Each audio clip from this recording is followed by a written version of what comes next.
Hallo, ik ben Bijka en ik maak tutorials over allerlei teken- en schildermaterialen. Vind je dat interessant om te volgen? Abonneer je dan. En druk ook even op het belletje ernaast, want dan krijg je elke keer een melding als ik een nieuwe video online zet. En dat is wel zo handig, want dan mis je bijvoorbeeld ook niet de vervolgvideo's. Want daar is dit een voorbeeld van. Want alweer 6 maanden geleden plaatste ik een short op mijn YouTube kanaal over hoe ik dit heb gemaakt. Dit is met aquarel gedaan en dit is de eerste laag. In deze video zie je dus wat ik daar verder mee ga doen. Als eerste ga ik het uitsnijden op A4 formaat. Daar heb ik nog een paar lijsten van liggen en het lijkt mij heel waardevol om op deze manier mijn vakantieherinnering te bewaren. Van een andere vakantie heb ik nog een foto en daar besluit ik een schabloon van te maken. Dat wordt het vertrekpunt van mijn beeld. Het figuur zet ik eerst globaal op met potlood. Daarna pak ik mijn edding en corrigeer ik de lijnen waar nodig. Dit proces herhaal ik als ik ga snijden. Op deze manier schablonen maken werkt heel snel en geeft een wat speelser effect aan het figuur dan wanneer je het zou overtrekken. Het is overigens wel belangrijk om een watervaste stift te gebruiken. Dus een edding of een acrylmarker. Want als je dat niet doet en je gaat later met een roller over je schabloon, dan komen die lijnen op de roller te staan. En dat is natuurlijk niet de bedoeling. En dan zie je hier de vorm en tegenvorm. En die check ik ook op mijn werk. En hier zie je dus gelijk het belang van werken in lagen. Want dit prachtige spontane patroon kun je bijna niet aanbrengen als je het figuur al hebt getekend of geschilderd. De achtergrond besluit ik af te dekken met titaanwit, een heavy body acrylic. Op mijn teststrookje kijk ik hoe zich dat gedraagt met de aquarelverf. En dat is een spannend moment, want zo'n eerste laag met aquarelverf is niet ideaal, omdat aquarelverf wateroplosbaar is. Ga je daar dus weer met grote hoeveelheden water op, dan lost de verf opnieuw op en ben je dus in dit geval je patroon kwijt. Dit is dus het gevolg van een spontane actie om met een klein beetje overgebleven aquarelverf te gaan experimenteren. Ik besluit een pauze in te lassen om het werk goed te laten drogen. Dat is ook heel belangrijk tussen de lagen in. En ik blader in mijn art journal om in een soort schildersflow te komen. Om te kijken, wat heb ik nou eigenlijk allemaal een half jaar geleden getekend, opgeschreven. Wat inspireerde mij juist zo op die plek. En ik merk dat ik gelijk weer in de flow kom. Ik zie de tekst van de Simple Minds. Ik zie de Flying Campsite.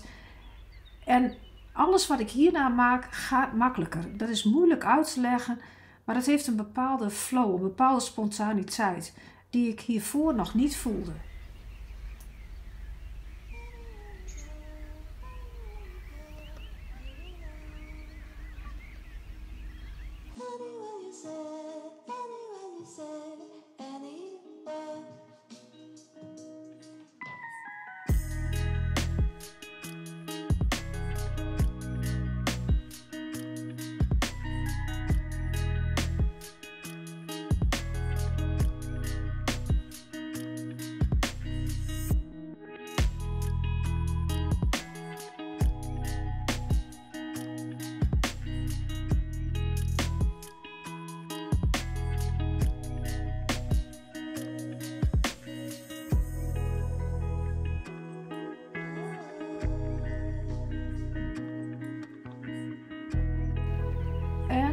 Stop.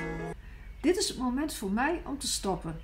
Dat is natuurlijk heel persoonlijk, maar ik vind het beeld zo goed opgebouwd. Wel werk ik de bovenkant van de arm nog bij met aquarelverf, omdat daar net een hinderlijk wit stukje zit. En ik ga door met mijn tweeluik. En ik maak een schabloon van geabstraheerde tentvormen.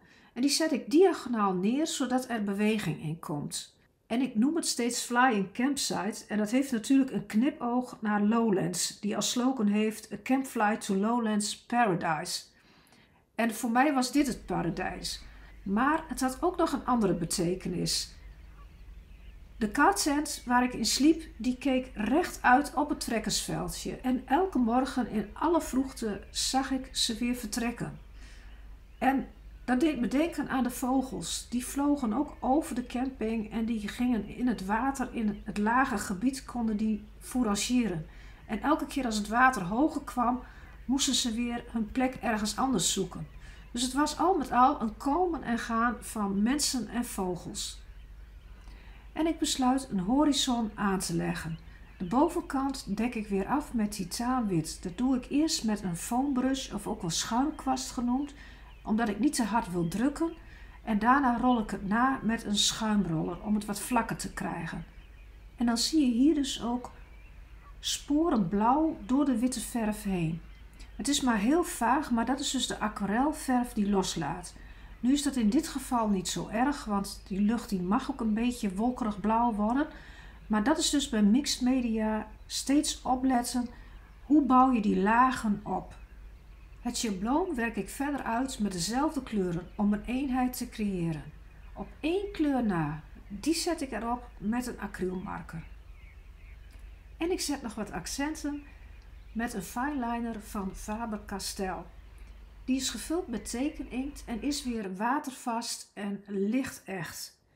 En die gebruik ik ook voor de songtekst. Het is de hoogste tijd om ze naast elkaar te leggen en te kijken wat ik nog aan beeld wil toevoegen en juist wil weghalen, om er een tweeluik van te maken, want dat is het nu natuurlijk nog niet. Als eerste besluit ik verticale lijnen aan te leggen, zodat het een repeterend beeldelement wordt. En dit is ook weer een voorbeeld van een happy accident. Ik was er eerst niet blij mee, maar uiteindelijk is het er veel schilderachtiger door geworden. En heel belangrijk, de songtekst wordt meer naar de achtergrond geplaatst, zodat het geheel rustiger wordt. En dit proces blijf ik herhalen. Wat moet ik nog toevoegen en wat moet ik weglaten?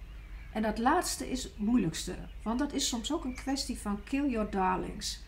Je hebt soms een stukje geschilderd wat heel mooi is, maar dat moet toch sneuvelen omdat het één geheel moet worden.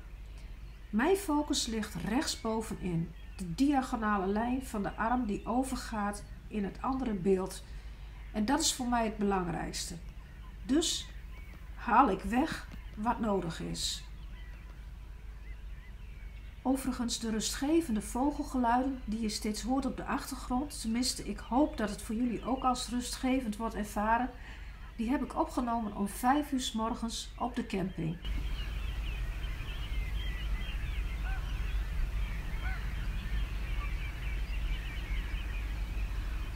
Het atelier is inmiddels opgeruimd en het werk staat hier achter mij ingelijst. Dat krijgt een mooi plekje. Dit was mijn vervolgvideo van de Biesbos. En ik hoop dat jullie het goed hebben kunnen volgen. Maar heb je nog vragen, stel ze gerust in de comments. Ik ben hier heel nieuwsgierig naar. En heb je je nog niet geabonneerd, mag ik je dan uitnodigen om dat te gaan doen. Daar help je mij mee om deze video's te kunnen blijven maken. En druk ook even op dat belletje ernaast, want dan krijg je elke keer een melding als ik een nieuwe video online zet. En dat is wel zo handig. Het begon dus allemaal met het kleine beetje aquarelverf. Daar ben ik het experiment mee aangegaan.